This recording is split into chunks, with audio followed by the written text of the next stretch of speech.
welcome back to Odd Socks. It is that time of year where I am going to start planting some of these seedlings I sowed last month. Certain things like these, the spinaches, are looking fantastic and they really do need to go out. These are the lettuces. Oh, and I do think, if I remember rightly, these are the little gems I sowed and pricked on a little while ago. Now these are the perfect size to go out. And I'm fingers crossed that the slugs aren't going to be as bad as they were last year. But I will be sowing more of these in the next couple of days, plus another couple of different varieties of lettuces I want to get going. Little things like these peas. Now these are the Blauschwick or Blauschock peas. These have got pretty little purple pea pods, and I actually like eating these like you would do with a mange too. I wasn't going to do any peas this year apart from my asparagus pea, which is something I've not grown before. But I still had some of these left in my packet and I just couldn't say no to them. They are a really pretty flower and really does remind me of like the sweet pea flowers. So these are definitely needing to get in. Talking of my asparagus pea, they have been very, very slow to germinate and to grow. Now I've done, I think it is just the one tray of the asparagus pea, but there's quite a few in here. And you can see I've got a few empty cells and a few just starting to poke through. So I'll give these maybe another week, could be up to 2 weeks, and I'll get these planted out. Now I have sown some of my other peas as well. I've sown some mange too. We really enjoy the mange too, and the first lot of sowings were last month. And again, I'll be sowing these again so I can get a regular supply of mange too throughout the summer months. Now I have been pricking out all my brassicas, and I've got my black Tuscan kale that's doing quite well. Not ready to go out just yet though. And I've got pak choys. I have got red calibosses and some other of the cabbages that I sowed last month. I've even started pricking out all my sprouts. I think these were pricked out about, let's say, a week ago, I think it was. And these are actually taking on quite well. Now they do look a little bit leggy, but we've had plenty of sunshine. But to be honest, I think my greenhouse needs a good wash. I still haven't got round to doing that yet, because we've only just had the water turned on our allotment. So that's the job for the next few days, to at least wash this side, which is the south facing side. I have got plenty of other things going on as well. Something as simple as my little radishes, and these will be going in today. And I've also got other broccolis here, and I've got my spring cabbages, my kalettes that I've got here. Now I'm looking forward to these kalettes. These are from my self-seed. These are what I collected last year after leaving several plants last year to flower and for me to collect the seeds. So as you can see, I've got an awful lot here. I've also got a few flowers, and even my sunflowers that I sowed about a week ago have all started to come up. Now I'm growing the giant sunflower, so I wanted to get it started a bit earlier. And some red sunflowers too. Now normally I don't start them as early as this, and they haven't been brought inside because, well, I have got a whole dining room full of plants. My chilli plants now have got so big, it's becoming a real issue.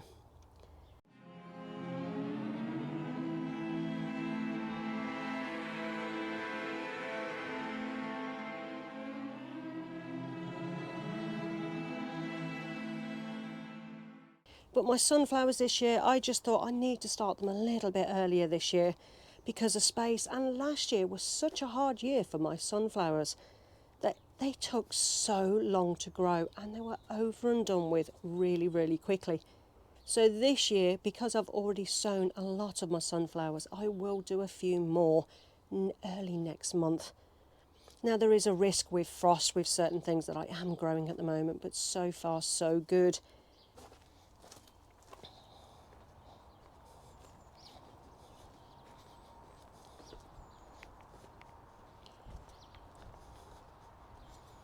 Now this is the bed I'm going to be putting my spinach in. It's a relatively quick crop. Now you don't really want it in full sun, and normally I will do it in a bed a little bit further down. But there's certain things that we're working on this year, and I'm still hoeing some of these fresh seedlings that are going. Now this is coriander seedling, I do believe. I've got this coming up everywhere. I let all my coriander go to seed last year, and it really did spread. In fact, over here you can see a load of seedlings. Now these seedlings are all coriander seedlings, and in fact it covered the majority of this half of the bed. And you can just see some where I've hoed them away. Now this is all self-seeded coriander that actually started to germinate in December. And I've just left it. I've left it to grow. And some of it I'll prick out or move on or take majority of the way. And this will be my coriander for this year, in this patch at least. Obviously it's extremely dense and it won't grow as healthy like that. But I will take away some of the amounts there just so it can carry on growing healthy. Now that's the nice thing about anything like that, when you get self-seeded free fruits and veggies. Just like last year, all those hundreds of tomato plants that we got in our compost. Hopefully though this year that doesn't happen with the tomatoes at least. Now when it comes to planting, I am a simple creature. I have not been that well, and I've gradually got worse as the last year's gone on. And I'm struggling actually physically and even mentally with my health at the moment. And it doesn't help that I've caught a bit of a cold over the last week or two. But I like to keep things simple. This is our dibber. This is what I use to plant all my plants. Now this soil looks very dry. We've had no rain, and our compost that we use to mulch could have done with a bit longer. But just below the surface, we have got some fantastic soil. This is from over the last few years of adding really rich mulch on top of the beds each year. Now this will need to have a good water, but I think I will wait until I get everything planted. Things like this do need to be broken up first. But this is not going to break up with the rake when it's this dense. But it is so nice to see such fantastic soil underneath the surface.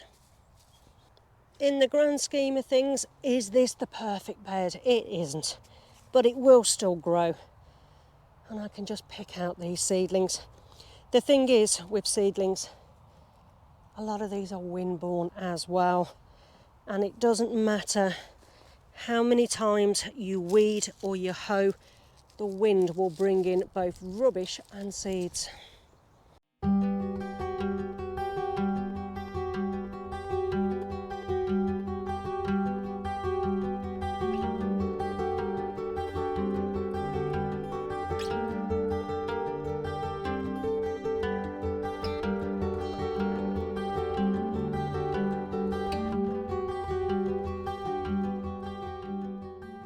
Now, underneath this straw mulch is my bed.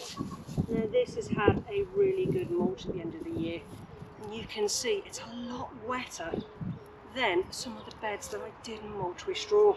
This has had the same treatment as that last bed you saw, but it's crazy the difference in the moisture levels.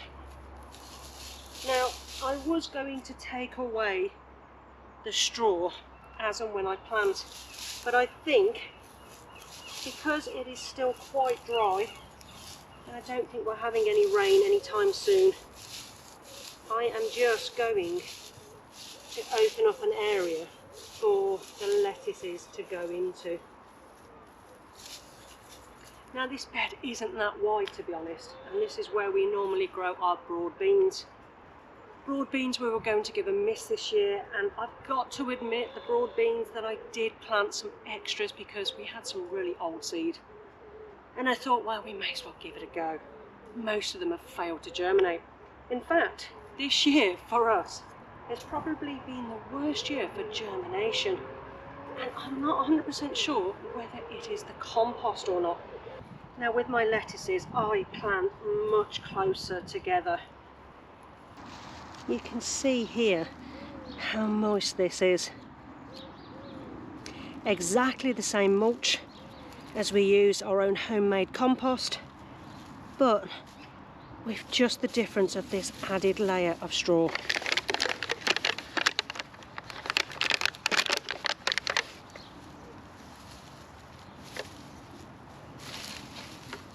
Now obviously I will pull back the straw so it's not covering these lettuces, but the difference in the ground compared to this, to that dry area we just planted the spinach into, is a massive difference. And in fact that compost, which is exactly the same as this that we put on, has broken down an awful lot quicker with the straw mulch on top. When it comes to weeds, it has reduced a lot of the perennial weeds and definitely a lot of the annual weeds, and any of the wheat that grows from the extra kernels, extra corn that's left on the thing, is very easy to just pull out. So actually that experiment I did late last year of putting this straw down has made a massive difference. And actually even this bed, this compost is so much more moist and better than that stuff on those beds. I think using this mulch method is something that I'm gonna continuously do. Now this straw, you can see that it's actually started to rot down, but it's been feeding this soil. And at the end of the year, it's normally about £2 a bale for quite a large bale that will cover 2 to maybe even 3, could be even up to 4 depending on the size of my beds, of a mulch to keep it protected through the winter. It's definitely something I'm going to carry on with.